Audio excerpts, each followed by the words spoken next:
Olá, sejam muito bem-vindos a mais um episódio de Espiritismo em 30 Minutos. Eu sou Adriano Marte e estou aqui hoje com o Osmar, a Kátia e o Guilherme para seguir a nossa jornada de aprendizado sobre os conceitos do Espiritismo. Sejam bem-vindos, pessoal. Olá, queridos amigos, uma grande alegria estarmos juntos novamente. Olá, Osmar, Adriano, Gui. Olá a todos aqueles que estão conosco aí no podcast, nos acompanhando, mandando as suas dúvidas aqui para nós. E estamos mais uma vez aqui com alegria para mais 30 minutos de conversa aí com vocês. Olá, os companheiros aqui do canal. Olá, Osmar, Adriano, olá, Kátia. É um prazer estar com todos vocês aqui reunidos para mais 30 minutos de conhecimento espírita. E hoje, pessoal, eu queria começar trazendo uma mensagem que a nossa amiga Rúbia Basso nos enviou através dos comentários aqui na plataforma do Spotify. Ela nos fez uma pergunta e eu gostaria de trazer aqui para a gente conversar sobre ela. Ela pergunta o seguinte: os jovens, né? E aqui jovens a gente pode estender para seres humanos em geral, né? Adultos, jovens, que praticam esportes radicais. Eles também estão invigilantes com a manutenção do corpo e podem antecipar a morte? E aí, o que a gente consegue falar para a Ruby aqui a respeito dessa dúvida dela? Bom, em primeiro lugar, parabéns, Rúbia, pela pergunta, muito bem formulada e muito importante. Obrigado, né, pela sua participação. E a gente incentiva também os nossos amigos ouvintes a também participarem conosco desse debate, né, dos temas que a gente conversa aqui. Então, nós temos o recurso tanto do comentário no próprio Spotify quanto pelo e-mail, né? Aí você pode entrar em contato com a gente. E se a gente pensar que nós temos a responsabilidade sobre os nossos atos e o corpo é um instrumento de nossa utilização enquanto encarnados, a gente precisa pensar, temos uma responsabilidade sobre ele e o cuidado que precisamos ter com o corpo, tanto com relação à saúde, à atividade física, alimentação, né, evitando vícios e alimentação saudável, aquilo que a gente conhece como a medicina nos oferece hoje. E também as questões emocionais, o pensamento, é uma responsabilidade que nós temos com o nosso corpo. E tudo que envolve isso, né? Então, as atitudes do dia a dia, nós temos que tomar cuidado. Então, um primeiro momento é esse, a gente pensar que nós temos uma liberdade de escolha, que é o livre-arbítrio, nós temos uma responsabilidade sobre o nosso corpo e sobre as nossas atitudes, inseridos que estamos na lei de causa e efeito, né? Agora, nem todo mundo sabe disso, né? Então, o primeiro ponto é esse: a quem muito é dado, muito será pedido, como diz Jesus. Então, aquele que tem mais consciência é mais responsável.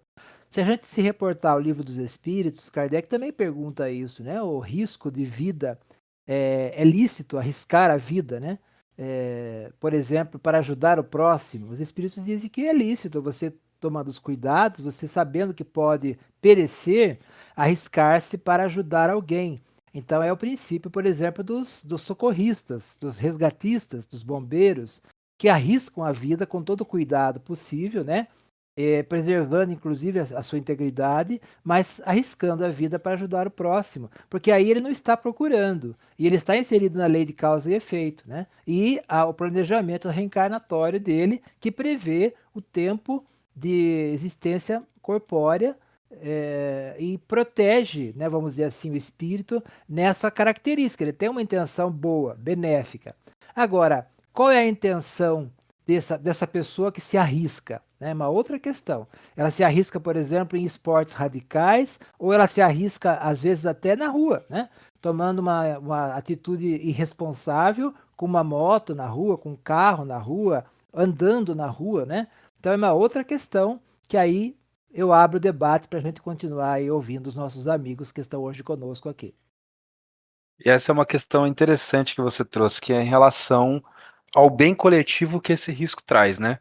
Porque, por exemplo, a gente tem esportes de alto risco, como automobilismo, Fórmula 1, nós temos um exemplo máximo aqui que foi o Ayrton Senna, um ídolo nacional, que foi muito importante num momento onde o Brasil, histórico do Brasil, para auxiliar a unir a nação numa torcida, numa vibração que era boa, né? Porém, morreu num acidente de automobilismo. E morreu num acidente de automobilismo, num esporte que é arriscado. Depois dele houveram outros acidentes, porém que também trazem bem para a sociedade. Então, por exemplo, o freio ABS e outras tecnologias que estão nos nossos carros e que evitam muitos acidentes hoje, nasceram na Fórmula 1, né? A massificação do câmbio automático, que é uma facilidade, que ajuda as pessoas que têm deficiência, às vezes, ou dificuldade de locomoção, a dirigir um carro e etc.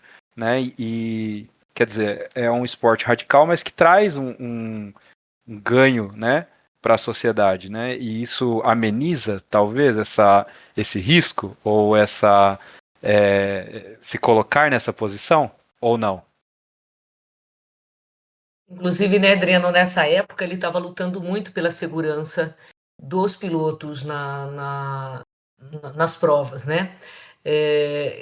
O seu pai acho que colocou muito bem, o Osmar colocou o seguinte, o que vale mais é a intenção, né? Então, é claro que é um esporte radical, mas a gente olhando aí pela vida do Ayrton Senna e olhando o momento do acidente, o que ele estava fazendo, né? Ele não estava se colocando numa condição de suicida, pelo contrário, ele estava lutando para que tivesse muito mais segurança dentro daquilo que ele se propõe a fazer, que é um esporte, né? Então eu fico nessa reflexão. Eu acho que tudo depende da intenção do espírito e às vezes a intenção do espírito, agora olhando de uma outra maneira, né? Se a intenção é o orgulho, é a vaidade, é eu me colocar em risco, mostrando que, né? Olha como eu sou imortal, imortal corpo físico, como eu posso fazer o que eu quiser da maneira que eu queira. Então, depende da intenção do espírito, né? Então, e aí, acho que vale a pena a gente também falar de uma questão, Kardec fala lá o seguinte, olha, na questão 944 do Livro dos Espíritos, Kardec pergunta assim, é reprovável o homem procurar os perigos sem necessidade, unicamente por desafiar o perigo?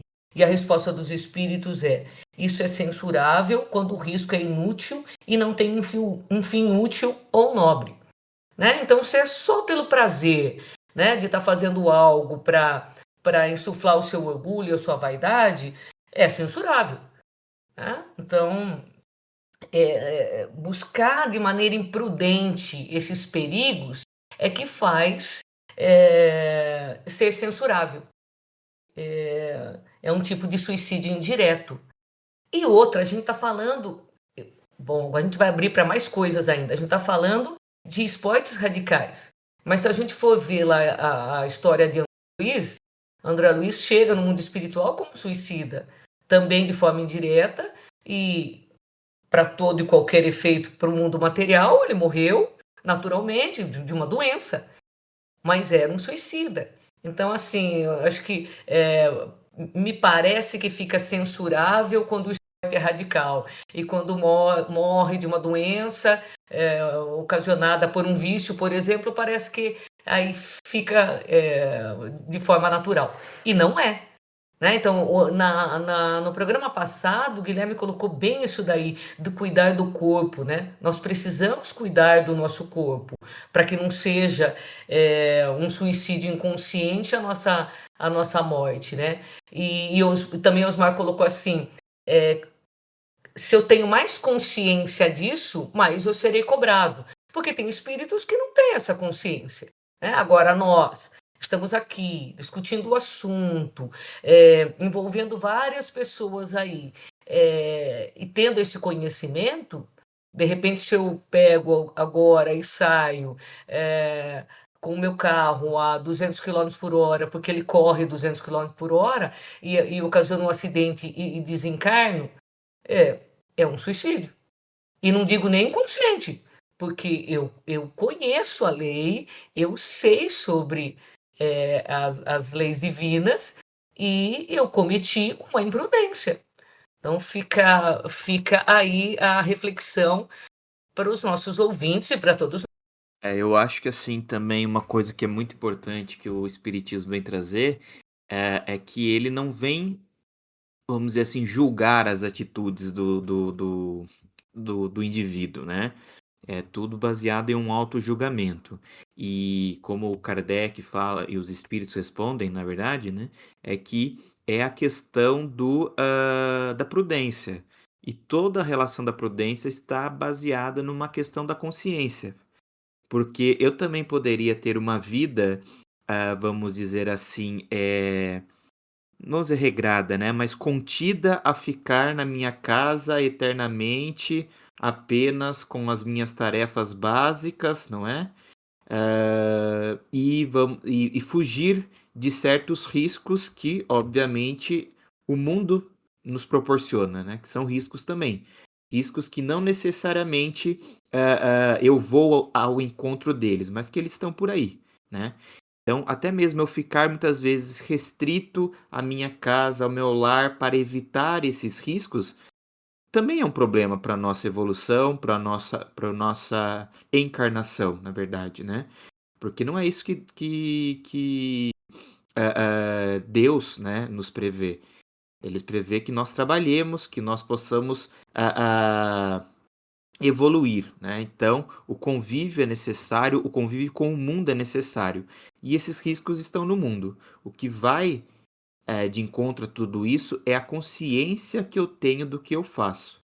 Então, essas pessoas que muitas vezes estão em qualquer tipo de atividade e muitas vezes sofrem de um mal súbito, né?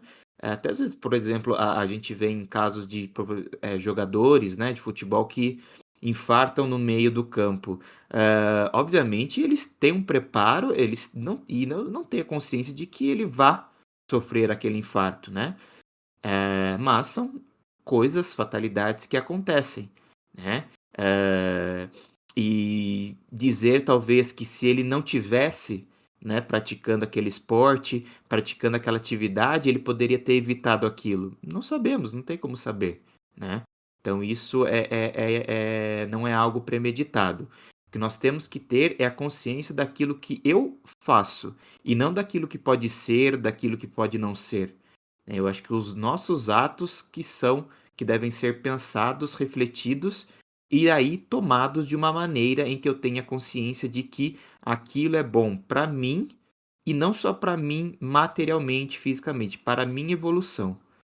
Se é a necessidade que eu tenho de praticar alguma atividade, algum esporte que possa me ajudar muitas vezes a não cair numa depressão ou então não ter algum tipo eh, de qualquer outro problema, né? Aquilo tem que estar na minha consciência, né? E eu acho que isso que é o importante.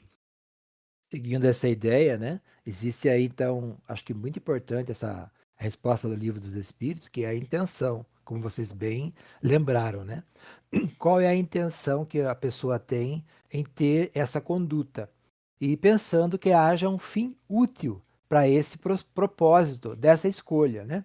E aí também a gente pode pensar, será que essa pessoa que está praticando um esporte radical ou está tendo uma conduta de risco, seja ela qual for, não está tendo um menosprezo pela própria vida, não está tendo um desejo de fuga ou de autodestruição, ou de um orgulho exacerbado de aparentar ser mais poderoso do que a própria vida, do que o próprio Deus, ou não percebendo a importância da vida na presente encarnação.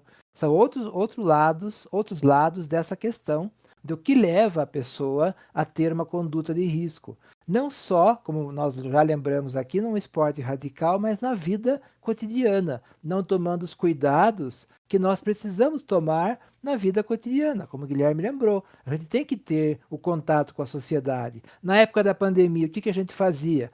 A gente tinha que ter contato, muitas vezes ir no supermercado, utilizar um veículo, um carro, transporte público, a gente tomava os cuidados que a medicina orientava, né? Então, o uso de máscaras, a desinfecção dos objetos, das mãos, o afastamento, o distanciamento social. Então, era um risco? Era, mas era necessário naquele momento. E essa experiência nossa vai contribuindo para o crescimento da ciência e a prevenção de outros problemas futuros, né? Então, acho que também realmente vale a pena a gente pensar nisso, no objetivo, no que leva a pessoa a ter essa conduta e quanto mais ela conhece, mais ela é responsável por seus atos.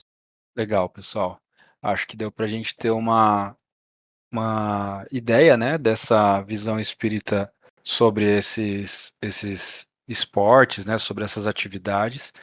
E eu acho que a gente consegue resumir aqui em 4 pontos importantes para a gente ter em mente quando a gente fala sobre esse assunto, né?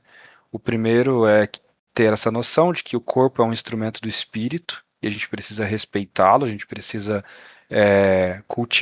cultivá-lo, né, no sentido de guardá-lo, de tomar todas as ações necessárias para que a gente possa ter saúde, para que a gente possa ter um bem-estar ah, dentro daquilo que a gente precisa.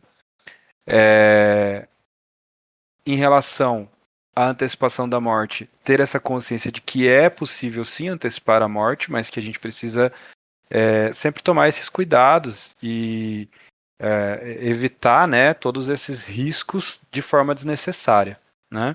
O ponto sobre os esportes radicais serem automaticamente uma imprudência, que é questionável, pode ou não pode ser, varia muito de acordo com a intenção, né?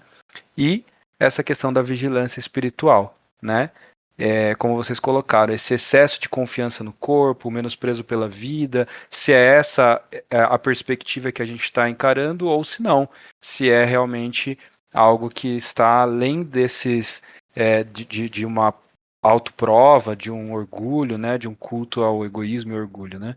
Então a intenção sempre está à frente, né, das nossas ações. Mais algum comentário sobre isso, gente? Eu queria só pôr um parênteses nisso tudo, né? Que eu acho que o que é importante não é a gente pensar no o que a gente faz, mas como a gente faz, né? Porque eu acho que, claro que nós temos que ser vigilantes o tempo todo, mas mais do que isso, a gente tem que ter consciência de como, da maneira que estamos fazendo as coisas, né? Então, eu acho que nós temos que cuidar do nosso corpo da melhor maneira possível e estar consciente de que ele é o mecanismo que nós temos para a nossa evolução, né? Mas sempre tendo a consciência de que não é as provas em si que vão vamos assim, determinar, né, se eu estou sendo imprudente ou não, mas é a maneira como eu enfrento essas provas, é a maneira como eu vivo, né, que é o mais importante. E lembrando que, claro, aqui nós estamos conversando rapidamente em um assunto que é profundo, né? Então fica sempre o convite ao amigo, ao ouvinte que nos acompanha, de aprofundar mais o estudo no Livro dos Espíritos, em obras que a gente pode estar sugerindo também ao longo dos episódios, para que o próprio amigo ouvinte forme a sua base de conhecimentos, né? E a gente vai construindo essa compreensão juntos. Então, se você quiser fazer mais algum comentário sobre isso, por favor, mande aí no nosso e-mail ou no comentário do episódio que a gente vai conversando a respeito, como também outros assuntos que a gente trata aqui no nosso podcast. E aí a gente tem, na sequência desse assunto, uma outra questão que a gente levantou no último episódio e acabou que não deu tempo da gente explorar com mais calma, né, com mais atenção. O Osmar explicou no último episódio para a gente que o corpo morre, né, o desencarne acontece na visão espírita a partir do momento que o corpo não consegue mais conseguir se sustentar com o fluido vital, né, absorver esse fluido vital, e aí o espírito deixa o corpo. E aí, após esse desencarne, após o corte dessa ligação entre espírito e corpo, espírito e matéria, o que acontece com o espírito? Né? Uma vez desencarnado, Ele é acolhido no mundo espiritual de alguma forma? Ele vai para algum lugar específico? Existe uma regra? Como que funciona esse processo de desencarne, de recepção no mundo espiritual? Bom, a gente comentou no episódio anterior que isso depende da condição moral, espiritual e da vida, especialmente, que nós tivemos, né? Então, pensando que todos teremos auxílio, merecemos auxílio na desencarnação, mas precisamos abrir o nosso campo mental para esse auxílio. Então, o primeiro ponto que a gente pode destacar é esse: a questão da afinidade, a questão das companhias espirituais que nós já construímos enquanto encarnados, que também serão aquelas que poderão nos auxiliar no processo da desencarnação, que é um desligamento. Como ele é um desligamento, ele leva um tempo, né? E também demanda uma questão de preparo, podemos assim dizer, para a desencarnação. Então, um primeiro passo é esse: pensar, eu tenho méritos espirituais, eu poderei ser auxiliado. Se não tenho, eu posso construir esses méritos, eu posso desenvolver esses méritos morais, fazendo o bem ao meu alcance e assim melhorando o meu campo vibratório, o meu mérito espiritual, para o auxílio que eu necessitarei no processo de desencarnação. Lembrando que a vida espiritual é material também, embora numa outra dimensão. A gente entende que a vida, a matéria, existe em infinitas dimensões, então o plano espiritual é uma dimensão material ou uma outra dimensão da matéria em que os espíritos vivem. Então é uma condição também material, só que mais sutil do que a nossa dimensão em que nós vivemos. Então nós iremos para um mundo que é espiritual, mas não deixa de ser uma dimensão da matéria. E é preciso uma adaptação para isso. Kardec vai chamar isso de perturbação espírita, que é o processo de adaptação a essa nova dimensão e essa nova vida. Como a gente sai de um lugar quente para um lugar frio, de um lugar alto para um lugar baixo, de um lugar muito úmido para um lugar muito seco, não é? A gente se adapta. Então, a desencarnação também é isso, um processo de adaptação, que vai ser facilitado justamente pelo conhecimento espírita. Kardec pergunta isso, né? Mas os espíritos dizem, olha, conhecimento espírita pode ajudar, mas o essencial é fazer o bem e ter a consciência tranquila. Então, isso é essencial. E esse auxílio, essa sintonia. Então, talvez trabalhar o desapego das questões materiais, estar na matéria, usar a matéria sem se escravizar a ela, a coisas, a cargos, a condição financeira, a pessoas, a prestígio social, né? Tudo isso é um apego que a gente tem que ir trabalhando, porque facilita mais a desencarnação. E aí, outras questões que a gente vai abordando aí. Vamos ouvir aí a Kátia, o Guilherme, por favor. No programa passado, a gente já tinha comentado sobre isso, né? De que quando nós desencarnamos, nós encontramos com entes queridos lá no mundo espiritual, como o Osmar já comentou. Alguns estão no mesmo podem estar no mesmo plano em que eu regresso, outros podem estar em outros planos, né? Em outras colônias espirituais, porque existem colônias espirituais. Por isso que ele fala assim, que eu vou visitar. Se a gente for ver o nosso lar, a mãe do André Luiz vem visitá-lo, né? Porque ela está numa outra colônia espiritual. Então, é como se fossem, né? Condições vibratórias diferentes, né? Então, nós vamos para onde a minha vibração, a minha sintonia me leva, né? E se existem espíritos em outra sintonia, eles vão para outras colônias com a mesma sintonia. Eu digo isso porque eu me lembro que logo quando eu estava estudando lá, jovenzinha, estudando sobre isso, eu pensava assim: nossa, será que eu nunca mais vou ver meu pai, minha mãe, meus irmãos?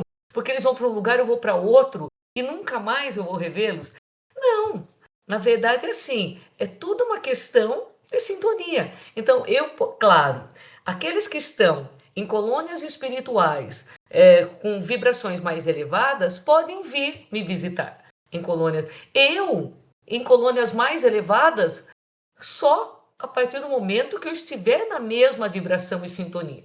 né? Por isso que acontecia isso com o André Luiz, a mãe, né? Então, e isso é mérito do espírito, de acordo com as conquistas que ele possui. E isso é totalmente compreensível. Eu não consigo me adaptar a mundos muito mais evoluídos do que esse. Então a gente fala assim: eu vou para o mundo espiritual muito parecido com o planeta Terra, onde eu estou. Né? Mesmo porque eu não teria essa adaptação. Por isso que tem o estado de perturbação que o Osmar fala, né? Senão eu não ia nem conseguir me adaptar. São colônias muito parecidas com na mesma condição vibratória de onde eu estou.